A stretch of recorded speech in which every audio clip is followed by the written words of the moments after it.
শ্রী রামকৃষ্ণ কথামৃত প্রথম খণ্ড চতুর্থ পরিচ্ছেদ। ঠাকুর বিদ্যাসাগরের সাথে দেখা করতে গেছেন এবং তাকে কথা বলছেন, আধ্যাত্মিক কথা।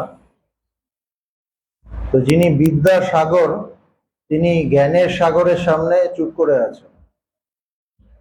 তো ঠাকুরই কথা বলছেন এবং বিদ্যাসাগর শুনছেন। তার অহংকার খুব কম ছিল বিদ্যাসাগরের, সেই জন্য ঠাকুরের কথাগুলো শুনছিলেন। না হলে অত পণ্ডিত তিনি তো কারো কথা, তিনি বলার লোক, কারো কথা শুনবেন কেন? কিন্তু তিনি ঠিক ঠাকুরের কাছে চুপ করে সব কথাগুলো শুনছেন, শ্রদ্ধা নিয়ে সব শুনছেন। তো ঠাকুর বলছিলেন, দেখো না এই জগৎ কি চমৎকার, কত রকম জিনিস, চন্দ্র সূর্য নক্ষত্র, কত রকম জীব, বড় ছোট, ভালো মন্দ, কারুর বেশি শক্তি কারুর কম শক্তি। বলছে কত কিছু জিনিস এই জগতে আছে। জগৎটাকে যদি আমরা ভালোভাবে দেখি তাহলে কি দেখবো? নানা রকম জীব, এবং এক একজন এক এক রকম, কারোর শক্তি কম কারোর শক্তি বেশি, কারোর ট্যালেন্ট বেশি কারোর ট্যালেন্ট কম, প্রত্যেকে আলাদা আলাদা। তো বলছেন যে কারো শক্তি কম কারো শক্তি বেশি। বিদ্যাসাগর তিনি কি কারুকে বেশি শক্তি কারুকে কম শক্তি দিয়েছেন? তো বিদ্যাসাগর বলছেন যে তার একটা প্রশ্ন জেগেছে যে ঈশ্বর যদি তিনি খুব তিনি যদি সবার প্রতি সমান তার থাকে, দৃষ্টি থাকে, সমদৃষ্টি থাকে, তাহলে তিনি কাউকে কাউকে কম শক্তি কাউকে বেশি শক্তি কেন দিয়েছেন? কাউকে ছোট কাউকে বড় কেন করেছে? এটা তার একটা প্রশ্ন। শ্রীরামকৃষ্ণ তিনি বিভুরূপে সর্বভূতে আছেন। কি সুন্দর কথা বলছে, বিভুরূপে সর্বভূতে আছেন। তার মানে তিনি শক্তি কম দিলেও সেখানেও তিনিই আছেন বিভুরূপে, অনন্ত হিসেবে। আমরা তো নিজেদের ছোট করে ফেলি, সীমিত করে ফেলি, একটা শরীর বলে মনে করি। কিন্তু যখন আমি আগের দিনেও যখন ওই ইয়ের কথা হচ্ছিল ধর্মবিজ্ঞানে, সেখানে বলছিলাম যে আমরা সবাই অনন্ত জীব, মানে সে অনন্ত ব্রহ্ম, একই অনন্ত, এক অনন্ত সত্তাই আছে। তো বলছে তিনি বিভুরূপে সর্বভূতে আছেন, তিনি সবার কাছে সবার মধ্যে আছেন, তিনি সবকিছু হয়ে আছেন, তিনি সবকিছু হয়ে আছেন। এইটা সব থেকে বড় কথা।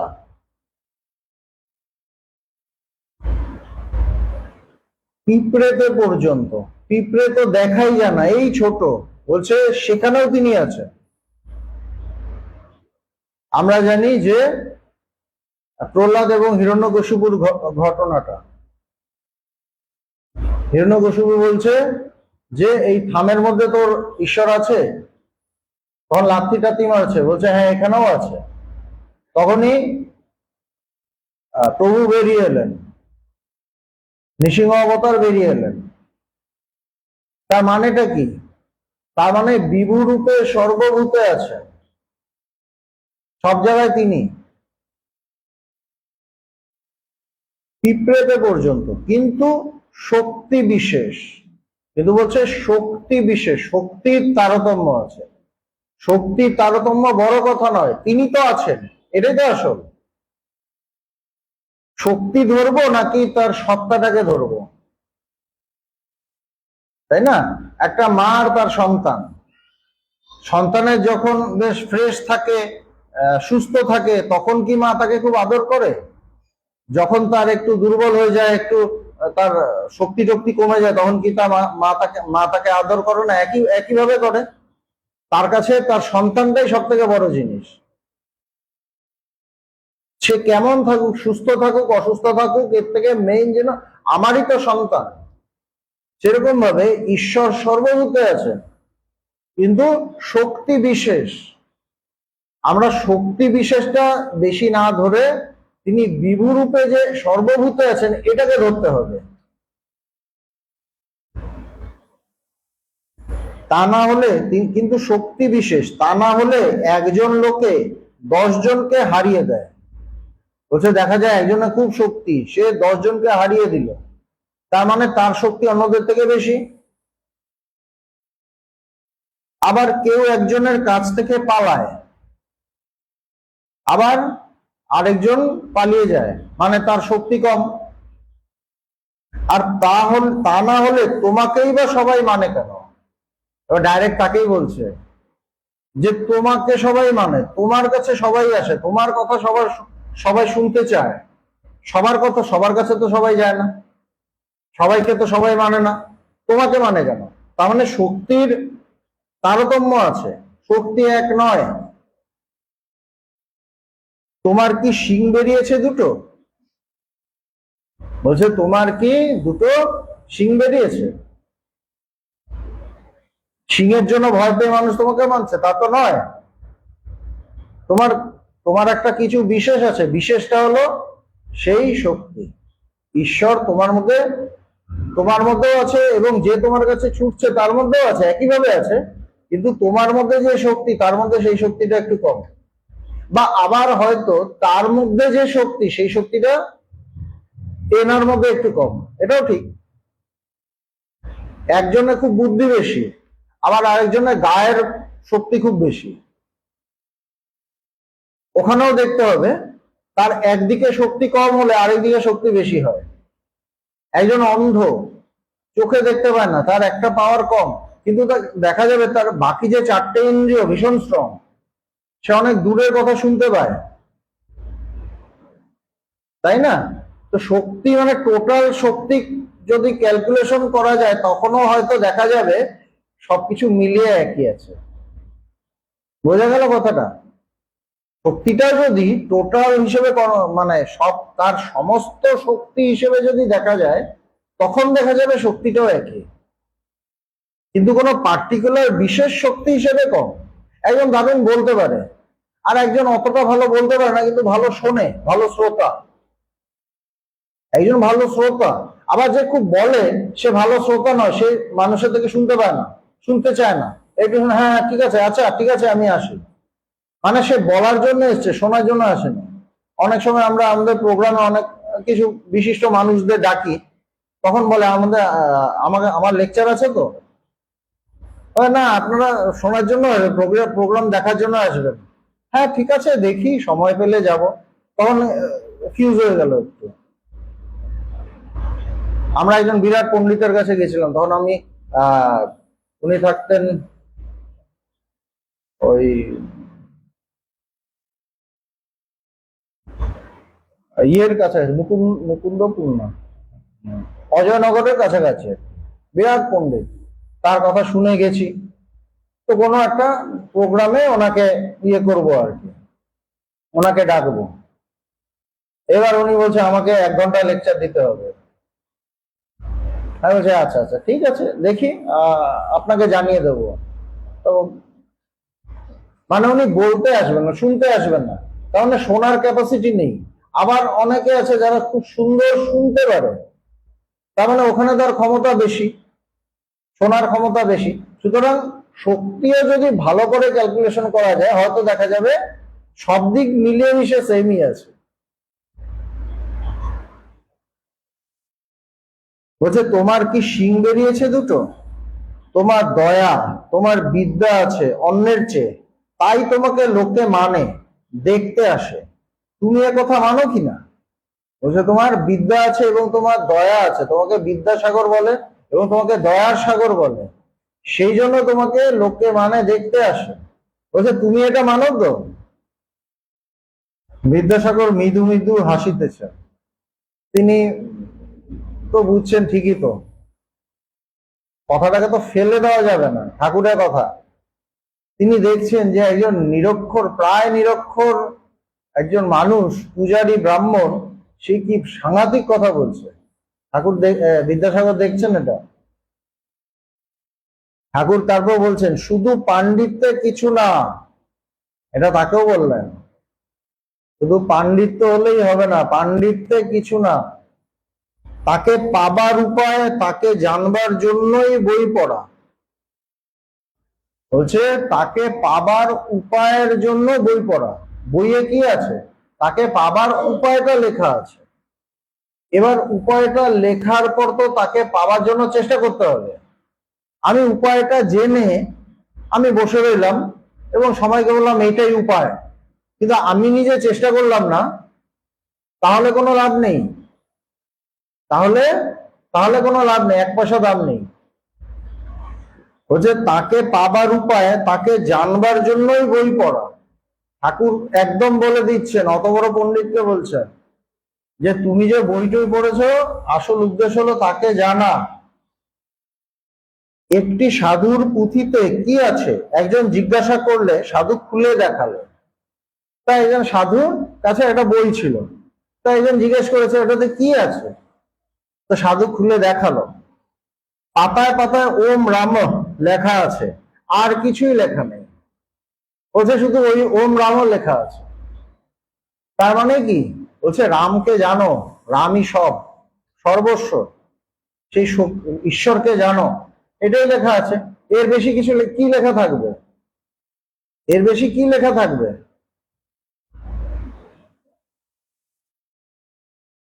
তো যে কোনো, আমি অনেক পণ্ডিত হই, অনেক কিছু জানি, কিন্তু ওখানে যেটা বলা আছে সেটা আর করি না, তাহলে ওই পাণ্ডিত্যের কোনো দাম নেই।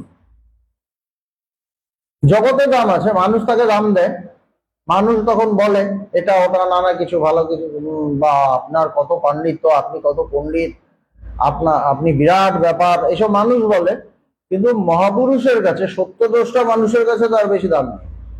এরা বলছে শুধু পাণ্ডিত্যে কিছু না, ভীষণ পণ্ডিত হলাম, তাই না, ওখানে লেখা আছে এই করতে হবে, এই করতে হবে ঈশ্বর লাভের জন্য, আমি করলাম না, কিন্তু ওইটা আমি সবাইকে বললাম, এটা কিন্তু লেখা আছে, এই উপনিষদে এই আছে, ওই উপনিষদে ওই আছে, এখানে এই শ্লোক আছে, ওখানে ওই শ্লোক আছে, ফাটিয়ে দিলাম বলে।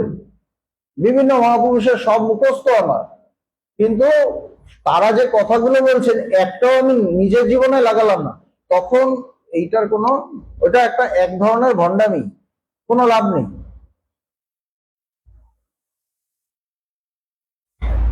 গীতার অর্থ কি?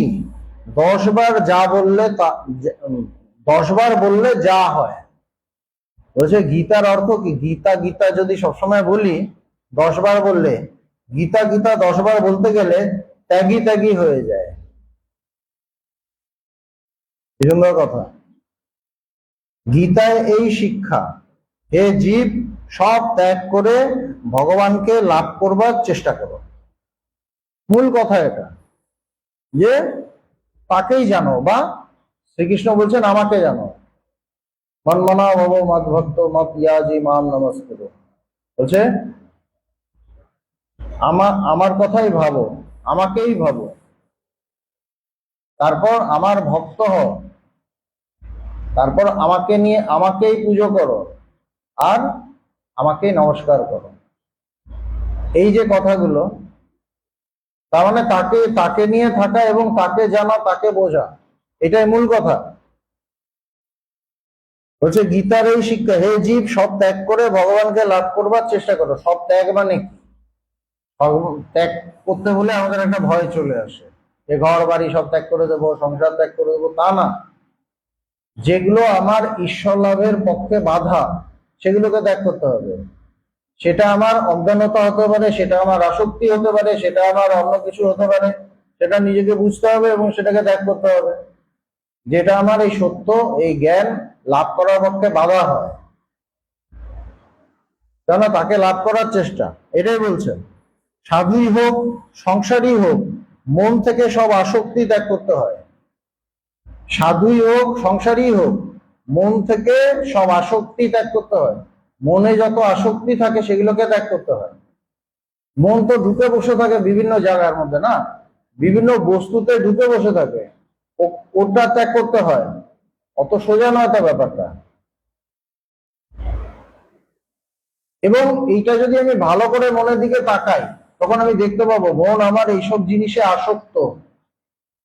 মন এইটার মধ্যে ঢুকে বসে আছে। সাধারণত কি হয়, আমরা ওখান থেকে মনটাকে বের করতে পারি না।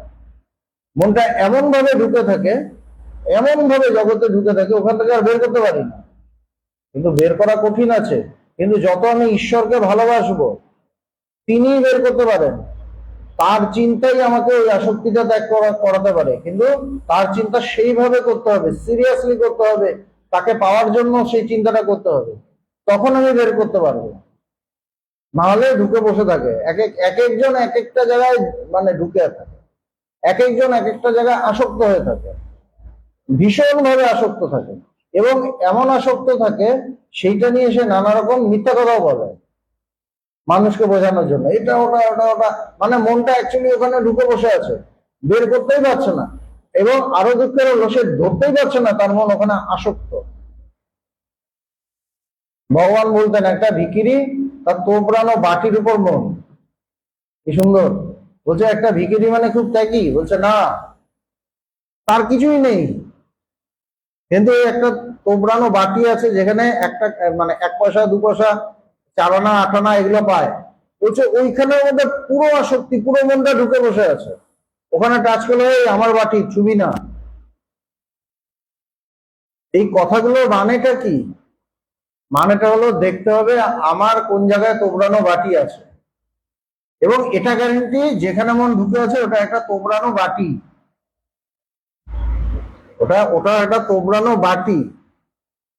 এবং যে সত্যি সত্যি দেখতে পারবে, যে সত্যি সত্যি ঈশ্বরকে চাইবে, যে সত্যি সত্যি অনুভব করতে চাইবে, সে এক সময় ওটা থেকে বেরিয়ে আসতে পারবে। কিন্তু যে চাইবে না, সে পারবে না, সে পারবে না। সে তখন তার জন্য অনেক অজুহাত দেবে, এটা ওটা, সে যে পারছে না।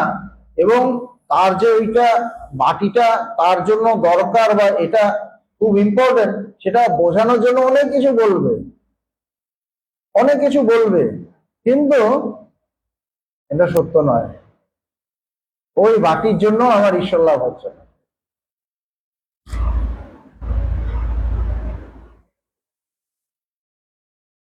মন থেকে সব আসক্তি ত্যাগ করতে হয়। চৈতন্যদেব যখন দক্ষিণে তীর্থে ভ্রমণ করছিলেন, তো চৈতন্যদেব একবার তীর্থে গেলেন, নানা জায়গায় গেছেন। তো সাউথের দিকে গেছেন, দক্ষিণে। দেখলেন একজন গীতা পড়ছে। তো কেউ এসে চৈতন্যদেবকে খবর দিল যে ও কেমন ভাবে গীতা পড়ছে, আপনি দেখে যান। তো চৈতন্যদেব গেছেন, গিয়ে দেখছে একজন গীতা পড়ছে। আর একজন একটু দূরে বসে শুনছে আর কাঁদছে, কেঁদে চোখ ভেসে যাচ্ছে। আবার আরেকজন দূরে বসে শুনছে আর কাঁদছে শুধু। চৈতন্যদেব জিজ্ঞেস করলেন, তুমি এসব বুঝতে পারছো? কেন? ওই তো সংস্কৃত শ্লোক না ওগুলো, গীতা। আরেকজন একদম সাধারণ মানুষ, দেখে মনে হয় না যে সংস্কৃত টান্সকৃত জানে। তো চৈতন্যদেব জিজ্ঞেস করছে, তুমি এগুলো বুঝছো? কেন কাঁদছে? সে বললে, ঠাকুর, আমি শ্লোক এসব কিছুই বুঝতে পারছি না। তিনি জিজ্ঞাসা করলেন, তবে কেন কাঁদছো? কাঁদছো কেন তাহলে, কিছু যদি না বোঝো? ভক্তটি বললে, আমি দেখছি অর্জুনের রথ, আর তার সামনে ঠাকুর আর অর্জুন কথা করছেন, তাই দেখে আমি কাঁদছি। কি সুন্দর! বলছে আমি দেখছি অর্জুনের রথ, আর কৃষ্ণ অর্জুন কথা হচ্ছে, বলছে এইটা দেখে কাঁদছে। সে কিন্তু শ্লোক জানে না, কিচ্ছু জানে না, তাকে কেউ পাত্তাও দেয় না, কিন্তু সে ওখানে ঈশ্বর দর্শন করছে।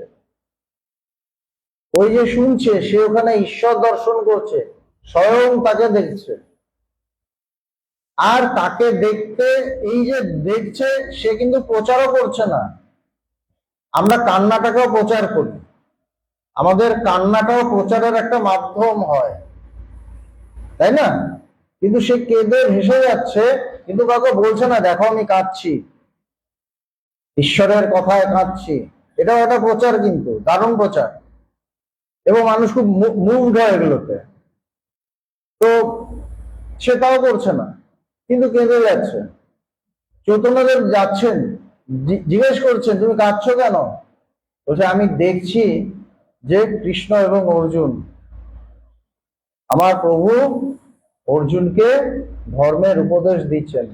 এই যে আমি দেখছি, দেখে আমি কাঁদছি, কেননা ঈশ্বরকে দেখলে তো তখন কান্নাই বেরো, সেটা আনন্দের কান্না। এবং ভগবান বলেছিলেন, দেখ, তাকে দেখতেও কিন্তু ঈশ্বরই গেলেন। চৈতন্যদেবকে তো ঈশ্বরের অবতারই বলা হয়।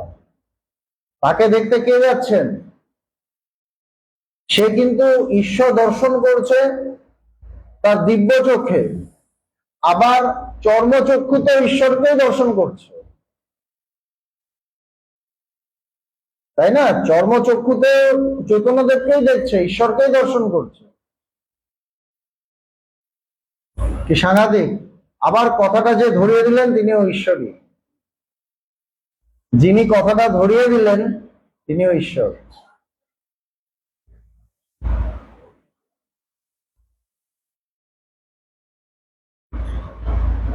শ্রীরামকৃষ্ণ।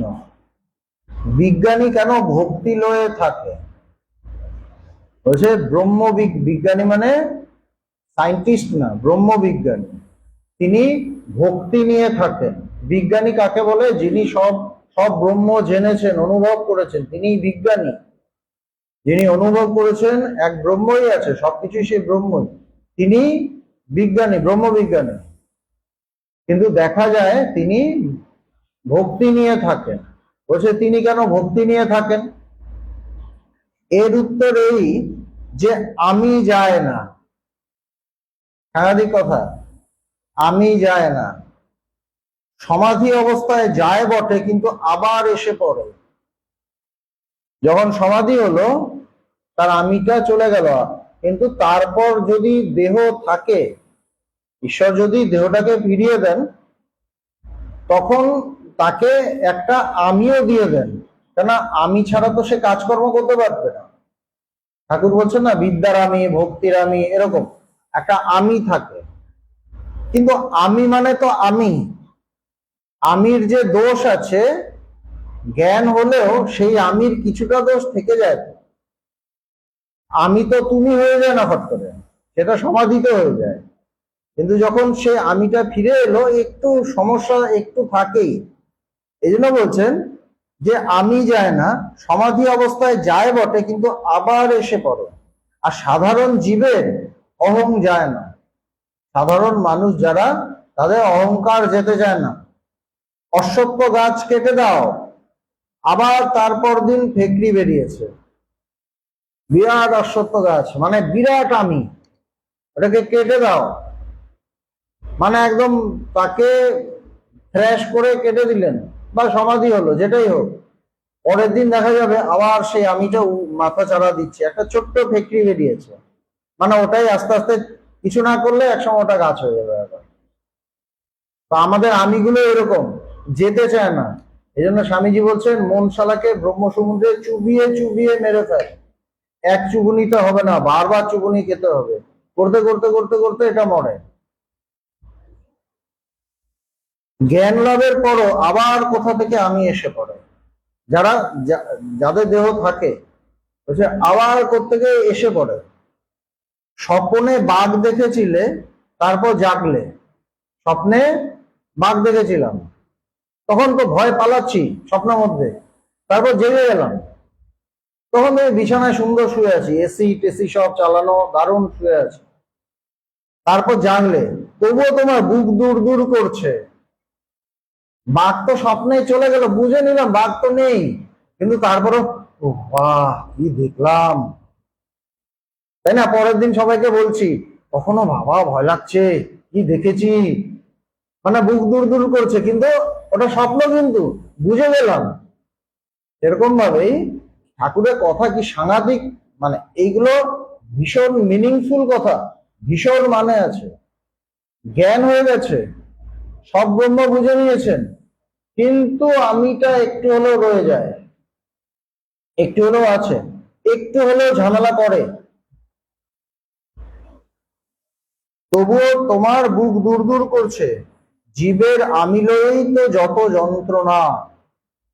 আমাদের আমিটাই যেতে চায় না, আমি নিয়েই যন্ত্রণা, খুব সমস্যা, আমি আর যায় না। সব যায়, আমি যাই না। আমাকে আমিও দেখবো। এই যে ব্যাপার, এইটা বড় ডেঞ্জারাস। আমিটা যে আছে সেটা খোঁচা মারলে বোঝা যায়, এমনি বোঝা যায় না কিন্তু। এমনি সবাই সুন্দর, সব পালিশড, চারদিকে শিল্ড লাগানো, চারদিকে চারদিকে মুখোশ টুকোশ ভর্তি আস্তরণ, হঠাৎ খোঁচা মারলে মানে বেরিয়ে যাবে। ওই যে একটা বীরবলের গল্প আছে না, ভগবান এটা বলতেন খুব, যে একজন এসেছে আকবরের দরবারে। হ্যাঁ, সে সব ভাষায় দারুণ কথা বলতে পারে, প্রতিটা ভাষা একদম ফ্লুয়েন্ট কথা বলে। তো বিভিন্ন ভাষায় কথা বলে যাচ্ছে। এবার বলার পর বলছে, এবার মানে আমি আপনাদের বলবো, কেউ কি এরকম আছে বলতে পারবে আমি আমি অরিজিনালি কোন ভাষার, আমি কোন ভাষার লোক, আমার জাত কি? এবার বলছে যে এটা তো খুব কঠিন প্রশ্ন, আপনি তো সব ভাষা এত সুন্দর বলছেন, হ্যাঁ, জাত তো চেনা যাচ্ছে না। তো আকবরের তো আবার একটা সম্মানে লাগছে, আমার রাজত্বে এরকম কোনো বুদ্ধিমান কেউ নেই যেটা যে জাত বলে দিতে পারবে। বলছে কি বীরবল? বলছে মহারাজ আমার একদিন সময় চাই। ঠিক আছে, সময় নাও। এবার তাকে ব্যবস্থা করেছে, গেস্ট হাউসে থাকতে দিয়েছে, খুব সেবা যত্ন সমস্ত কিছুর মধ্যে দিয়েছে। তো বীরবল এক কাজ করেছে, তো হঠাৎ রাত্রে গিয়ে এক জায়গায় দাঁড়িয়ে আছে। সে তখন আসছে অন্ধকারে, ওই জায়গাটা হঠাৎ অন্ধকার, হঠাৎ একটা ধাক্কা মেরেছে। আস্তে আস্তে তখন খেপে গেছে। তখন খেপে গিয়ে বলে সারা অন্ধা। তো বীরবল ওখান থেকে চলে গেছে। পরের দিনও চলে এসছে। ওই লোকটা এসছে দরবারে, সবাই এবার বলছে আপনি বলুন ওর ইয়ে কি, ওর জাত কি, আমার জাত কি? তখন বীরবলের দিকে আকবর তাকিয়েছেন, বলেছে ও উড়িয়া। তো এটা এমনি বেরোতো না, ওই যে খোঁচাটা, ওই ধাক্কাটা ভীষণ ইম্পর্টেন্ট। কখন কেউ যখন মানে একটু অন্যদিকে তার মন থাকে, আচমকা কাউকে যদি ধাক্কা মারা যায়, তখন তার অরিজিনালটা বেরিয়ে যায়, তারা অন্ধা, ওইটা বেরিয়ে যায়। তা আমাদের অহংকার গুলো সেরকম, এমনি বেরোয় না, এবং পুরো পালিশ চারদিকে। যত আমাদের শিক্ষা হয়, ইয়ে হয়, যত আমরা ভদ্র হই তথাকথিত, তত আমাদের আস্তরণ পড়ে চারদিকে। কিন্তু ভেতরে তো আসল মালটা আছে, ওটা ডেঞ্জার জিনিস। বেরোতে চায় না। এই জন্য বলছেন জীবের আমিরহিত যত যন্ত্রণা, গরু হাম্বা হাম্বা করে, হাম্বা মানে আমি, ব্র্যাকেটে দিচ্ছেন আমি, হাম্বা হাম্বা করছে, গরুর ডাক সবাই শুনেছেন তো? তাই তাই তো অত যন্ত্রণা, লাঙলে জোরে, রোদ বৃষ্টি গায়ের উপর দিয়ে যায়, রোদ বৃষ্টি যায়, বাইরে বাইরে তো ঘোরে।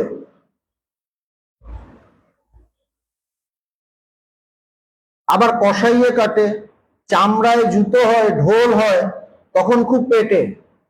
চামড়ায় জুতো হয়, ঢোল হয়, তখন খুব পেটে। ঢোল হলে খুব পেটায় ওটাকে। সবাই হাসছে, তবুও নিস্তার নাই। বলছে তাও নিস্তার নেই। শেষে নাড়ি ভুড়ি থেকে তাঁত তৈরি হয়, নাড়ি ভুড়ি দিয়ে তাঁত তৈরি হয়, সেই তাঁতে ধুনুরির যন্ত্র হয়। তখন আর আমি বলে না, তখন বলে তুহু তুহু। ওটা ইয়ে করলে তুহু তুহু আওয়াজ হয় না, তুহু তুহু মানে তুমি তুমি। যখন তুমি তুমি বলে তখন নিস্তার।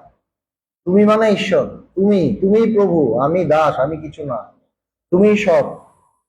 তো যখন মানুষ বলে তুমি সব, তখন নিস্তার। তার আগে নিস্তার নেই। যতক্ষণ হাম্বা হাম্বা করছি ততক্ষণ নিস্তার নেই।